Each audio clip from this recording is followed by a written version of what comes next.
up, guys? It's E-Train. This will be my first official video.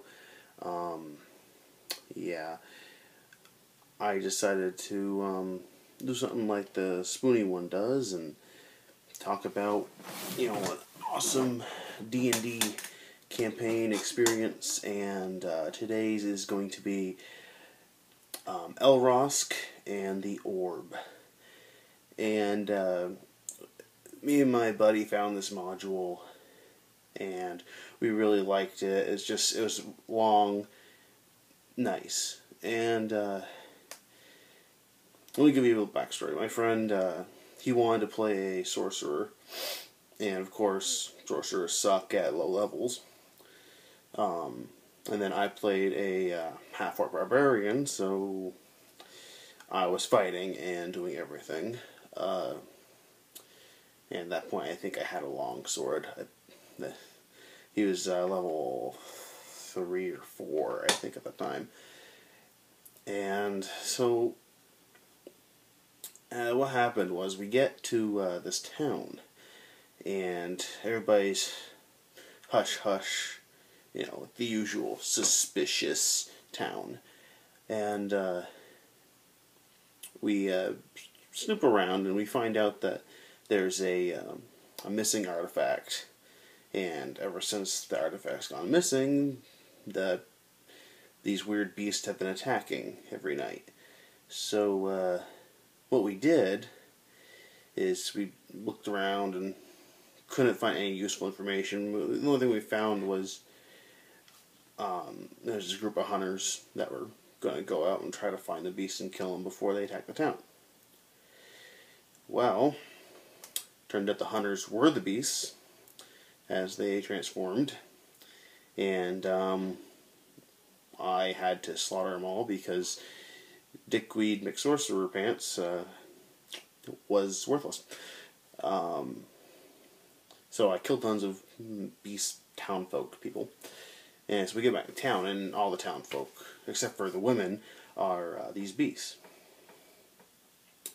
So we go into town, and we managed to lock up a few in some places and whatnot. And we end up going to the chapel, and there's people holed up in the chapel, and we fight a few more of these beasts. And they let us in, and they're saying, "Oh, we just got a lead of where it is. This is bandits that took the orb, and they're going to be leaving tonight." Then we talk to this other girl, and she says, "Oh, I know one of the bandits. It's my boyfriend. Like, if you do find him, take the orb back, but please don't kill him." I'm just, of course, me being a chaotic neutral half-orc barbarian, I'm just like, yeah, right. I sound a little, not quite like Elrosk, but, the sorcerer's just like, up, Jitty, go, let's go. So, we go to this abandoned wizard's tower. It's where they're holed up. The bandits are holed up, and we surprisingly, I could move silently pretty good. So we really didn't find anything on the right side of the tower. You couldn't really go up because it was all crumbled and whatnot. So it was just this, like, go down one flight of stairs, and it was like the beds. And so we go down, and the DM draws it out, and you see there's a hallway going down, and there's like three rooms, and there's this kitchen area before the 3 rooms. We could see all the way down, and what we saw in the first, there's like a little kitchen eating area, and there's a guy there with his back facing us. He was eating some porridge or slop or something, and so every once in a while, he'd just pick up a spoonful, take a drink of his ale, and keep eating. So we didn't want him alerting the others because the others were asleep. So I somehow I managed to roll really great, move silently during this campaign, and I roll, and if he doesn't hear me, I take my longsword and jab it through the back of his neck. Comes out of his mouth, and his spoon gets stuck. Like,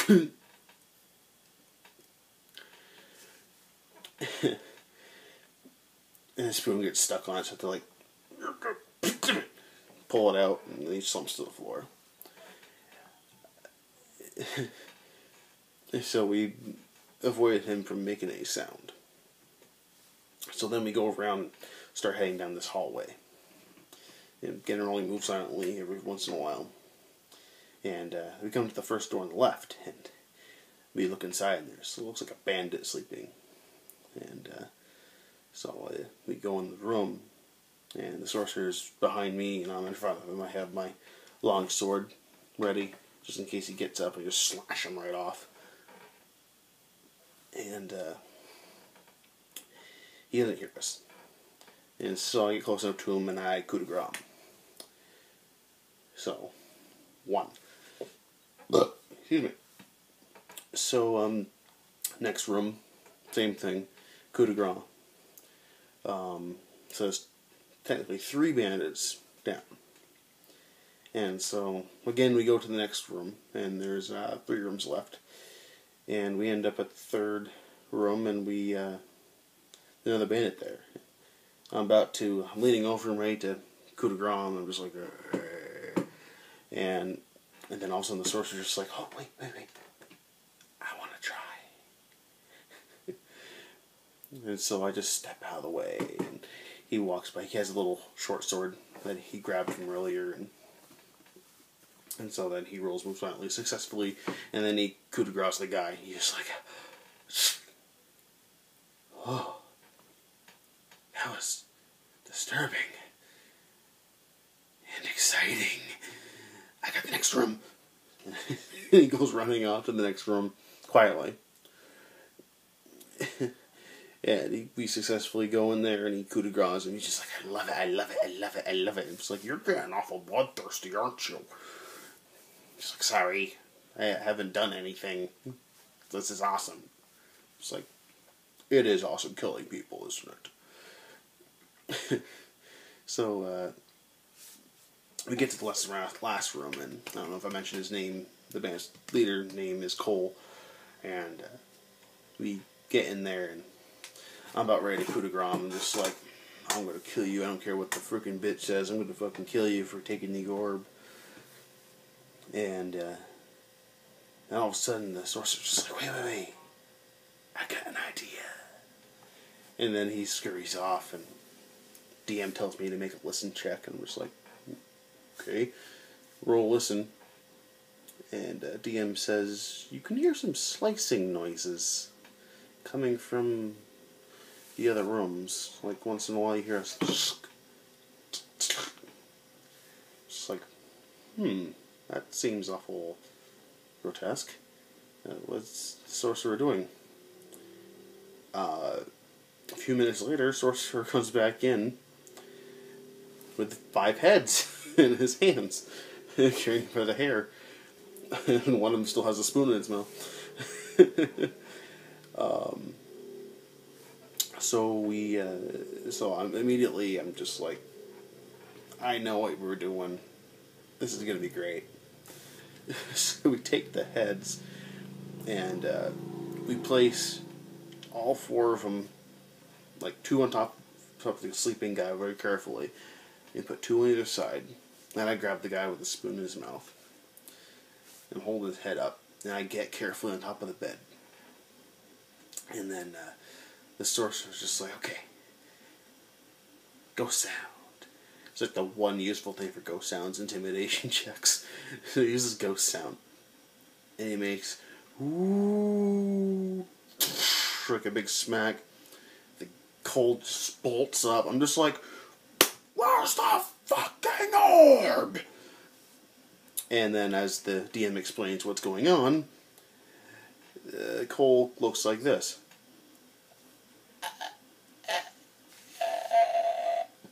Said make fortitude saves. You smell shit. Man, piss. You almost scared him to death. Like, that's what barbarians are good for. Well, that for killing, but intimidation checks are pretty good too for barbarians. So he hands over the orb, like, right off. He's like, okay, here. Don't hurt me. He's like, you fucking pansy. And so we just take all his shit off him. He had a chainmail shirt. I'm just like, ho, it's better than my leather.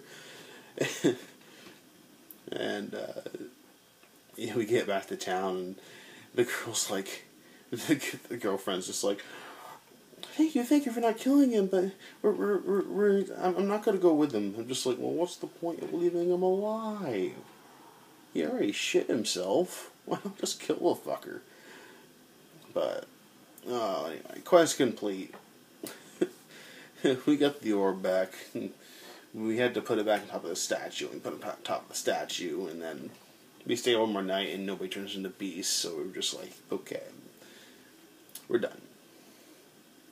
And so the following morning, we wake up, and I'm just I go over to it, and I'm looking up at the orb, and the cleric, the chapel cleric, comes over, and he's like, boy, it's a good thing they didn't make away with that thing.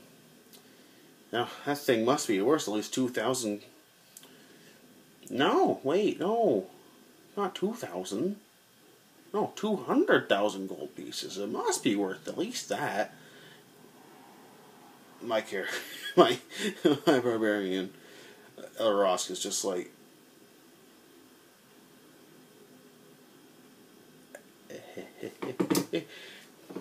of course, the sorcerer stops me, just like, no, Elrosk. It's like, but it's worth so much money. I want an axe. I want a really good axe. And he ends up convincing me not to take it. Because if I did take it, Mathorns would be, that's what they call Mathorns, the beasts. They'd be after us for the rest of our lives until we put that orb back. But I really wanted that orb. But the orb gave you +5 to all your saves. And it's just like, oh my god, at level 3, that's fucking amazing. Oh. Yeah, so that's the story of Elrosk and the orb.